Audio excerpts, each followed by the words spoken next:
नमस्कार दोस्तों आज से हम लोग एक नई शुरुआत करने जा रहे हैं। जैसा कि मैंने पिछले कई वीडियो में आपको बताया था कि आपके जो हफ्ते भर के कमेंट होंगे, आपकी जो समस्याएं होंगी, उनका हम समाधान करने का प्रयास करेंगे और प्रत्येक संडे को यानी कि रविवार को एक अलग से वीडियो बनाएंगे जिसमें कमेंट आपके होंगे और जवाब हमारे होंगे। ठीक है, मैं पूरी कोशिश करूंगा कि आपको अच्छे से अच्छा जवाब मैं आपको दूं, यानी जो भी आपकी समस्या, चाहे वो पढ़ाई से संबंधित हो या किसी क्वेश्चन से संबंधित हो, ठीक है, या मतलब पढ़ाई से रिलेटेड कोई भी प्रॉब्लम हो, ठीक है, किसी भी विषय से संबंधित हो, आप पूछिए, उसका हम यथासंभव जवाब देने का प्रयास करेंगे। आज ये इस सीरीज का पहला वीडियो आपको मिल रहा है और प्रत्येक रविवार को हम ऐसा एक वीडियो आपको देंगे जिसमें आपके जो भी पिछले सप्ताह भर के कमेंट्स होंगे, समस्याएं होंगी, उनको हम कंसीडर करने का प्रयास करेंगे। तो चलिए इसी के साथ शुरुआत करते हैं आज के लेक्चर की, आज की वीडियो की, यानी कि कमेंट बॉक्स की। तो प्रीति मणि जी की समस्या ये है, कहती हैं, समस्या ने की तारीफ की कि कार्यपालिका और विधायिका का डिफरेंस समझ में नहीं आता था, किंतु 2 एपिसोड पहले आपसे समझ में आ गया है और अच्छे से क्लियर हो गया है। इसके लिए आपका बहुत बहुत धन्यवाद। प्रीति मणि जी, आपका भी धन्यवाद। मंसूर अजीम जी कहते हैं कि सर रोजा रहते हुए भी हम आपकी सारी वीडियो देखते हैं, लाइक करते, शेयर करते हैं, बहुत बहुत धन्यवाद। शेखर सरोज जी कहते हैं कि नमस्कार सर, आरओ यारो के पुराने पेपर का अध्ययन करने पर देखने को मिला कि उत्तर प्रदेश और राष्ट्रीय लेवल पर योजना के बारे में बहुत से क्वेश्चन पूछा गया है। सर प्लीज एक योजना के बारे में बताइए। ठीक है, तो बिल्कुल हम एक पूरा वीडियो बनाएंगे जल्दी ही, यानी करंट अफेयर्स के अंतर्गत, जिसमें केंद्र सरकार की और राज्य सरकार की जितने भी अभी हाल ही में योजनाएं शुरू की गई हैं उन पर आपको हम एक विस्तृत लेक्चर दे देंगे। तो वहां से जो भी प्रश्न आएंगे वो आपके सारे के सारे कंसीडर हो जाएंगे। ठीक है, अगले विशाखा पटेल जी कहती हैं कि थैंक यू सर, मैंने 4 लोगों को ऐड किया है। हमारी डीपी एडुकेयर फैमिली में आगे भी यही कोशिश रहेगी कि डेली 2 से 3 लोग को ऐड ही कर लें, तभी तो हमारी फैमिली बड़ी होगी। आप तो जो कर रहे हैं उसके अकॉर्डिंग तो 3 से 4 लोगों को ऐड करना कुछ नहीं है, कम से कम एक लोग को एक दिन में 50 लोगों को ऐड करना चाहिए। लेकिन वही बात है सर कि छोटी छोटी कोशिश से एक दिन मंजिल जरूर पहुंचेंगे। Thank you so much sir for your big effort. Vishakha Patel ji, आपका बहुत बहुत धन्यवाद। और विशाखा पटेल की आप जो लोग बात सुने हैं कि सब लोग अपने परिवार को, यानी कि डीपी एडुकेयर फैमिली को बढ़ाने का प्रयास करें, जितने भी लोगों को आप ऐड कर सकते हैं। ठीक है, हमारा परिवार जितना बड़ा होगा हमें खुशी होगी, आपको भी खुशी होगी, और हम जल्दी ही कुछ आप लोगों के लिए या आपके दोस्तों मित्रों के लिए बहुत अच्छा करने वाले हैं। रजत कुमार सोनकर जी कहते हैं, गुरुजी प्रणाम, मेरा एक प्रश्न है कि सुप्रीम कोर्ट के फैसले के बाद भी अगर कोई व्यक्ति को लगता है कि सही न्याय नहीं हुआ है तो वह व्यक्ति कहां जाएगा? क्या सुप्रीम कोर्ट का फैसला सर्वमान्य है? इसके बाद व्यक्ति कहीं न्याय के लिए नहीं जा सकता है? बताइए सर। देखिए, सुप्रीम कोर्ट जो है, हमारी जो न्याय व्यवस्था है वो सर्वोच्च संस्था है। ठीक है, और उसका जो न्याय है वो सर्वोपरि होता है। फिर भी अगर किसी व्यक्ति को ऐसा लगता है कि उसके साथ उचित न्याय नहीं हुआ है या सही निर्णय नहीं आया है तो उसके लिए वो है पुनर्विचार याचिका दायर कर सकता है। ठीक है, यही हमारे पास एक हथियार है कि हम उसके लिए पुनर्विचार याचिका दायर कर सकते हैं। और फिर भी अगर वही निर्णय आता है तो फिर क्या है, तो फिर हमको वही निर्णय मानना पड़ेगा, क्योंकि जो न्यायपालिका है वो जो निर्णय देती है या न्याय देती है या जो भी फैसला देती है वो बहुत ही सबूतों पर, साक्ष्यों पर और बहुत सारे फैक्ट पर आधारित होता है। ठीक है, यानी कि जो संविधान पीठ बनती है, ठीक है, उसमें बहुमत होता है कि 3-2 के बहुमत से है या 4-1 के बहुमत से है या 2-3 के बहुमत से है। ठीक है, इस प्रकार से फैसला दिया जाता है। जैसे भी हाल ही में राम जन्मभूमि के लिए फैसला आया था, आपने सुना होगा। ठीक है, तो जो पक्ष सहमत नहीं था उसने पुनर्विचार याचिका दायर कर दी। ठीक है, तो हम यही कर सकते हैं, बाकी और हमारे पास कोई चारा नहीं है। आगे हिमांशु जी कहते हैं, बहुत अच्छा समझाया सर, बट एक क्वेश्चन है कि सेंटर में लोकसभा और राज्यसभा का होना तो समझ आता है, पर राज्य स्तर पर विधानसभा और विधान परिषद का क्या कार्य है, और यदि विधान परिषद का कार्य राज्य में है तो फिर इसे भंग या खत्म क्यों किया जाता है? बस यही कंफ्यूजन है सर, दूर कर दीजिए। देखिए, ये जो विधायिका, कार्यपालिका, न्यायपालिका मैंने वीडियो बनाया था उसका ये कमेंट है।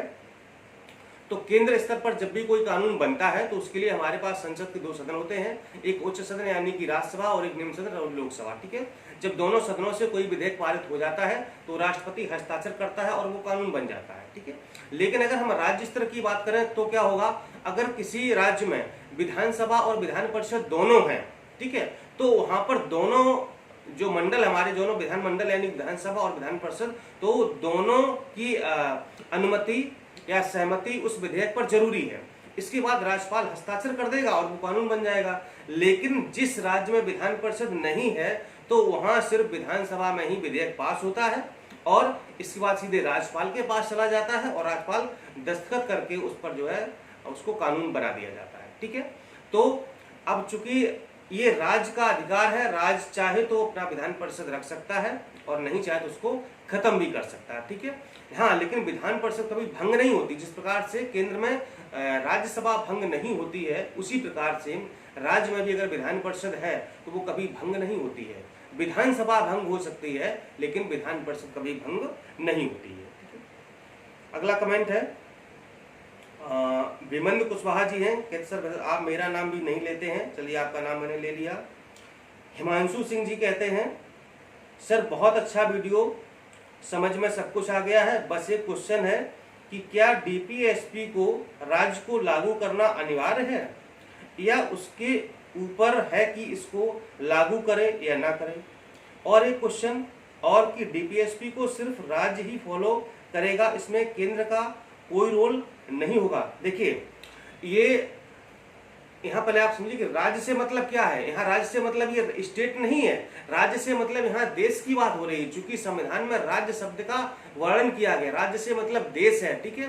तो चाहे केंद्र हो, चाहे वो राज्य यानी कि चाहे वो सेंट्रल हो, चाहे स्टेट हो, दोनों को ये दोनों की जिम्मेदारी है कि जो भी डीपीएसपी है वो जब भी कोई कानून बना रहा है तो उनको ध्यान में रखते हुए कानून को बनाए ताकि जनता के हित में हो और जनता के लिए लाभकारी हो, ठीक है। यानी कि वो उनका उल्लंघन से, देखिए अगर करता है तो आप रोक नहीं पाएंगे, क्योंकि जरूरी नहीं है कि वो उनको जो है पालन करे ही, ठीक है। और नीति निर्देशक तत्वों का पालन करवाया भी नहीं जा सकता है क्योंकि वो अपरिवर्तनीय है, ठीक है। इनके खिलाफ आप न्यायपालिका नहीं जा सकते हैं, ठीक है। तो वो राज्य की जिम्मेदारी है, राज्य की स्वेच्छा है कि वो उनको लागू करता है या नहीं करता है, ठीक है।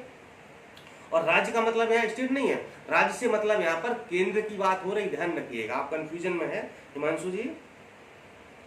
अगले हैं सुनील कुमार जी हैं, गुड इवनिंग सर। आज न्यूज में समाचार में दे रहा है कि साल भर न्यू भर्ती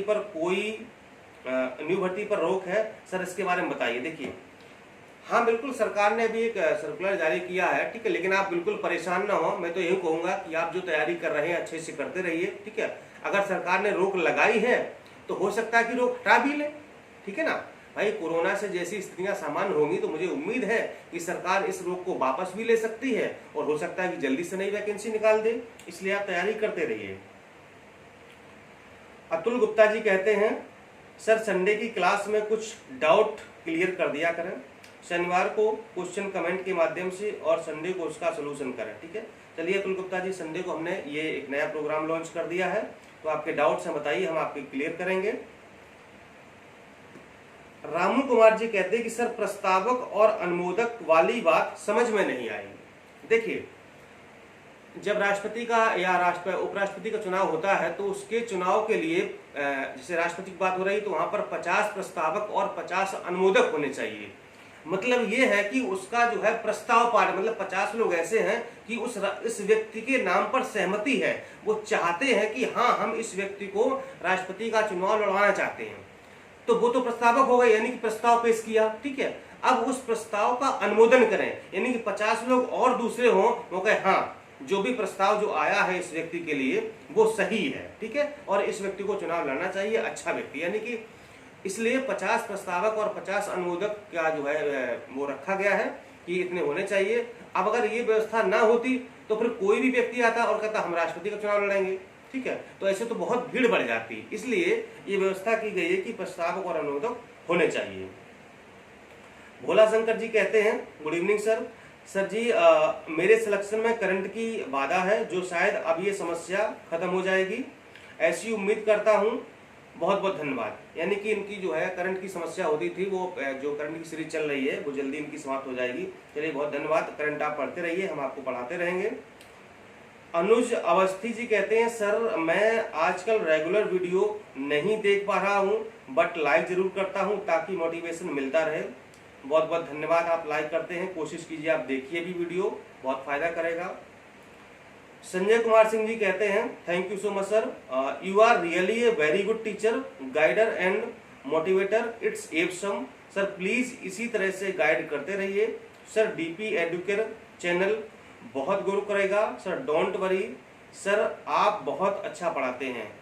संजय कुमार जी बहुत बहुत धन्यवाद। और इस डीपी एडुकेयर चैनल में आपकी भी मुझे सहयोग चाहिए, ठीक है, आपकी जो है प्रोत्साहन चाहिए, आपके सजेशन चाहिए, आपका मोटिवेशन चाहिए, क्योंकि ये फैमिली मेरी नहीं है, फैमिली हम सबकी है, हम लोग मिल करके इसको आगे ले जाएंगे। सुनील कुमार जी कहते हैं best teacher of the world, अब लगता है सर कि आप हम लोगों को आरोप बनाकर ही मानेंगे। धन्यवाद सर जी। देखिए हम बेस्ट तो नहीं है, ठीक है, ना ही हम बेटर है, ना ही गुड है, ठीक है, लेकिन मैं अपना पूरा 100% देने का प्रयास करता हूं कि जो हमारे मित्र हैं, शिष्य हैं, भाई बहन हैं, जो हमारे व्यूअर्स हैं, ठीक है, उनके लिए हम जो भी पढ़ाएं वो उनके लिए फायदेमंद हो, उनकी परीक्षा में काम आए।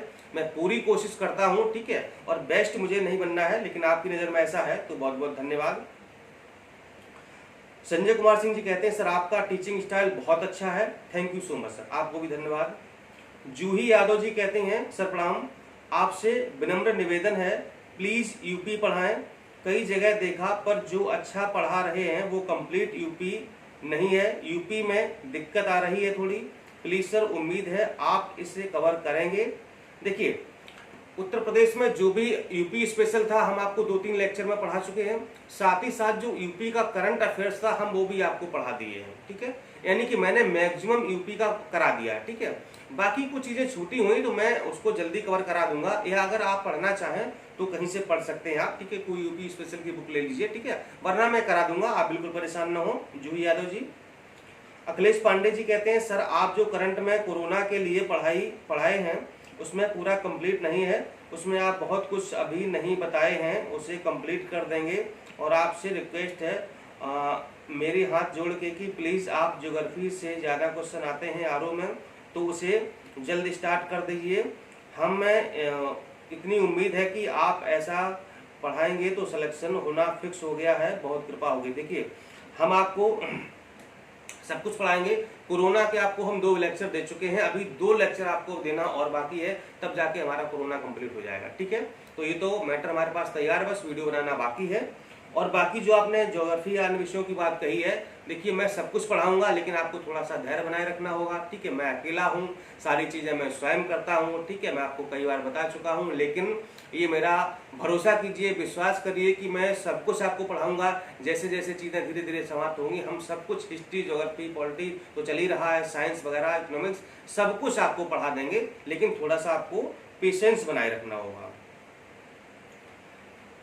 राजेश उपाध्याय जी कहते हैं सर एक प्रश्न है आपसे, प्रतिदिन इतने सारे सब्जेक्ट को कैसे तैयार करें, उस पर एक वीडियो आप बनाइए, या आपने इन विषयों पर अपनी पकड़ कैसे बनाई है। देखिए बिल्कुल सही बात, इतने सारे विषय हैं, सारे कैसे पढ़ा जाए, ठीक है। तो इसके लिए हमने कई सारे स्ट्रेटजी वीडियो आपको डाले हैं, उनको आप देखिए, ठीक है। फिर भी हम यहाँ पर थोड़ा सा ब्रीफ में बता दे रहे हैं कि देखिए जो भी विषय आप पढ़ें उसको आप बिल्कुल विस्तार से पढ़ें, उसके नोट्स बनाएं, ठीक है। समय थोड़ा सा लगेगा क्योंकि 5 विषय हमारे जीएस के हैं, बहुत सारी चीजें हैं, करंट है, और भी सारी चीजें हैं, ठीक है। तो समय तो लगेगा ही, ठीक है, लेकिन एक बार समय लगेगा। मान लो हमको 6 महीने या 8 महीने या 10 महीने का समय लग जाता है पूरा जीएस तैयार करने में, लेकिन ये 8 से 10 महीने हमारे पूरे जीवन भर काम आएंगे। यानी कि जब तक हम सिलेक्शन नहीं पा जाते हैं, यही तैयारी हमारी हमेशा आएगी। और एक बार नोट्स बन गया, हमारी सारी चीजें कंप्लीट हो गई, तो फिर हमको कहीं भटकने की आवश्यकता नहीं होगी। इसलिए उपाध्याय जी अगर थोड़ा सा टाइम लग रहा है तो कोई दिक्कत नहीं है, नोट्स आराम से बनाइए, ठीक है, भटकाव मत करिए, एक या दो विषय को लेकर के चलिए, सारे विषयों को एक साथ मत पढ़िए, नहीं तो उलझ जाएंगे आप। अमित राय जी कहते हैं एडवर्टीजमेंट आना शुभ संकेत है, चैनल फेमस हो रहा है, मैंने भी पता किया है, अगर ऐड हम लोग थोड़ा सा देख लेते हैं तो इस चैनल को इकोनॉमिकल सपोर्ट मिलेगा एंड धीरे धीरे हम लोगों का ऑनलाइन क्लास भी डिजिटली होता जाएगा बिकॉज इकोनॉमिकल सपोर्ट। बिल्कुल अमीर राज जी का बहुत सुझाव सही है कि जो भी एडवर्टीजमेंट विज्ञापन आता है अगर आप उसको थोड़ा सा देखेंगे तो उससे क्या होगा, चैनल का रेवेन्यू बढ़ेगा। जब रेवेन्यू बढ़ेगा तो आर्थिक सहयोग होगा, आर्थिक सहयोग होगा तो आपके लिए क्या होगा, डिजिटल बोर्ड होगा, एक अच्छा सा कैमरा होगा, बढ़िया से एकदम आपकी पूरी वीडियो क्लासेस चलेंगी, हम ऑनलाइन भी आपसे रूबरू होंगे। ठीक है, तो अगर आप ऐसा चाहते हैं तो आप थोड़ा सा सहयोग करिए। ठीक है, नहीं चाहते हैं तो कोई बात नहीं, थोड़ा सा समय दीजिए, हम आपके लिए फिर भी करेंगे। ठीक है, लेकिन अगर आप सहयोग करेंगे तो ये चीजें जल्दी हो जाएंगी। ठीक है, क्योंकि एकता में शक्ति होती है ना, जब सब लोग मिलके थोड़ा थोड़ा प्रयास करते हैं ना, ये बूंद बूंद से सागर भर जाता है ना। तो अगर आप ऐसे आप जो है करेंगे, ठीक है, बहुत अच्छी बात कही अमित राय जी ने। ठीक है, तो सब लोग ऐसा करते हैं तो अच्छी बात है। अगला कमेंट है वैष्णवी सिंह जी का है,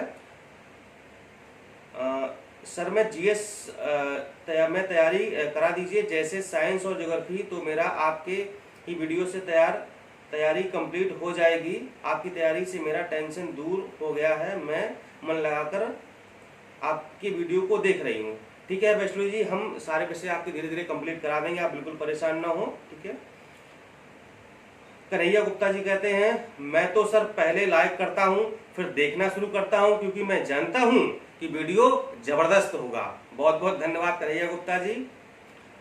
अक्षय श्रीवास्तव जी कहते हैं कि मेरे पास शब्द नहीं है तारीफ के लिए, हाँ पर इतना जरूर कहूंगा, कहना चाहता हूं कि आज की क्लास में कोई कमी नहीं है, प्रतियोगिता की दृष्टि में परे रखते हुए, पर मैं इसका ध्यान इस ओर दिलाना चाहूंगा कि आज आपने उपराष्ट्रपति के कार्य और शक्तियों की चर्चा नहीं की है। अरे भैया, जो उपराष्ट्रपति के कार्य और चर्चा मैंने सब कुछ बता दिया है, तो आप उसके उतने शक्तियां और कार्य नहीं जितने कि राष्ट्रपति के होते हैं। ठीक है, चूंकि राष्ट्रपति हमने आपको अलग अलग सारी बताई थी, लेकिन उपराष्ट्रपति के बहुत कम कार्य हैं, बहुत कम शक्तियां हैं, तो जो भी थी हमने आपको सब बता दिया, बिल्कुल परेशान ना हो। कविता त्यागी जी कहती हैं सर 104वें संविधान संशोधन पर एक वीडियो बनाएं और 126 पर भी हम सब कुछ बनाएंगे, थोड़ा सा धैर्य बनाए रखिए, जितने भी संविधान संशोधन है सारे आपको पढ़ाएंगे। आदित्य कुमार जी कहते हैं आप पढ़ाते समय जो शालीनता पेश करते हैं उसका कोई जवाब नहीं है। देखिए, ये तो एक गुण है व्यक्ति का, वो हमारे अंदर शायद आप देखते होंगे। धन्यवाद बहुत बहुत। अंजू यादव जी कहती हैं एक वीडियो कमेंट पढ़ने के लिए बनाएं, बना दिया, आपकी मनोकामना पूरी हो गई। प्रतीक माथुर जी कहते हैं मेरा इस परिवार के सभी लोगों से अनुरोध है कि जो भी भाई बहन जुड़े हैं वो वीडियो को ज्यादा से ज्यादा शेयर करें, लाइक करें। और मैंने देखा है कि जितने लोग वीडियो देखते हैं वो सभी लोग लाइक नहीं करते हैं, तो मेरा सभी लोगों से एक बार पुनः अनुरोध है कि हम लोगों का चैनल है, कृपया लाइक जरूर कीजिए, इससे सर को और अच्छा लगेगा। उनके इतने स्टूडेंट देखते हैं, सभी लाइक तो कर दें, धन्यवाद। बिल्कुल सही बात है, आप देखते हैं लेकिन लाइक नहीं करते हैं, मुझे बुरा लगता है। ठीक है, कि आप मेरे वीडियो को पसंद नहीं करते हैं। हाँ, अगर आपको अच्छा नहीं लगता है तो कम से कम डिसलाइक करिए फिर। ठीक है, तो मुझे पता तो चले कि आप मुझे पसंद नहीं कर रहे हैं, लेकिन अगर अच्छा लगता है, ठीक है, आपके काम का है, तो प्लीज लाइक जरूर करें। प्रतीक माथुर जी की बात को आप माने। आरडी यदुवंशी जी कहते हैं सर मेरा एक सवाल है, क्या जो लोग क्वालिफाई करते हैं उन्हें पूरा सब्जेक्ट याद होता है? मैं तो सर पूरा पढ़ लिया हूँ, फिर भी लगता है कि पूरी तैयारी नहीं है, लेकिन क्वेश्चन सॉल्विंग में 60-70% हो जाते हैं। देखिए, ऐसा कुछ नहीं है, किसी को कुछ याद नहीं रहता है। ठीक है, यानी कि इतनी हमारी रटने की क्षमता कहाँ है, हम लोग स्वामी विवेकानंद तो है नहीं कि एक बार पढ़ा सारा रट गए। ठीक है, लेकिन ये है कि अगर आप पढ़े रहेंगे, दिमाग में चीजें होती हैं, तो जब भी हम परीक्षा में वो चीज देखते हैं तो दिमाग में क्लिक करता है और हमको याद हो जाता है, मतलब पता चल जाता है कि ये मैंने इससे पहले कहीं पढ़ा है।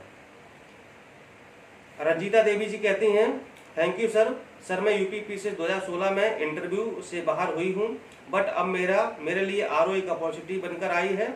इसमें मुझे सक्सेस के लिए आपकी ये हेल्प मेरे लिए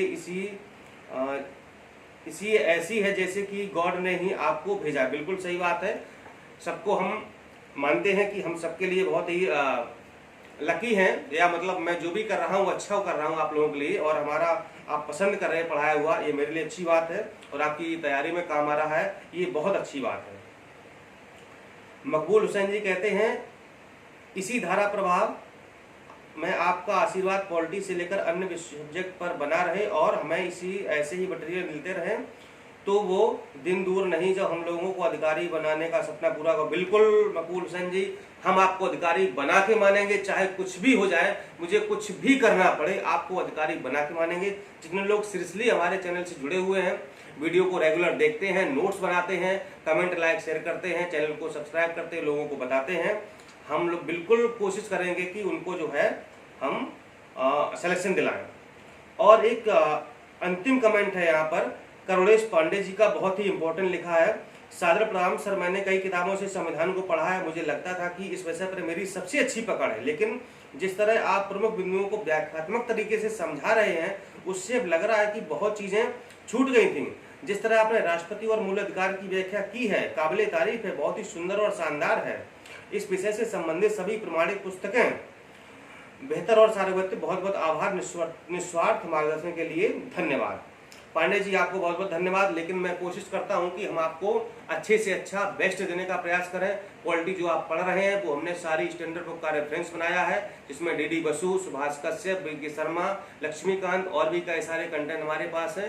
उन सबसे मिलकर आपको क्वालिटी पढ़ा रहे हैं और बेस्ट देने की कोशिश कर रहा हूं। ठीक है, तो दोस्तों ये वीडियो, ये एपिसोड आपको कैसा लगा है? क्या इसको जारी रखना चाहिए या ब्रेक कर देना चाहिए? ये सुझाव आपके हैं। अगर आप कहेंगे हाँ तो ये कंटिन्यू रहेगा, अन्यथा इसको इसके बाद नहीं बनाया जाएगा। ठीक है, धन्यवाद, नमस्कार।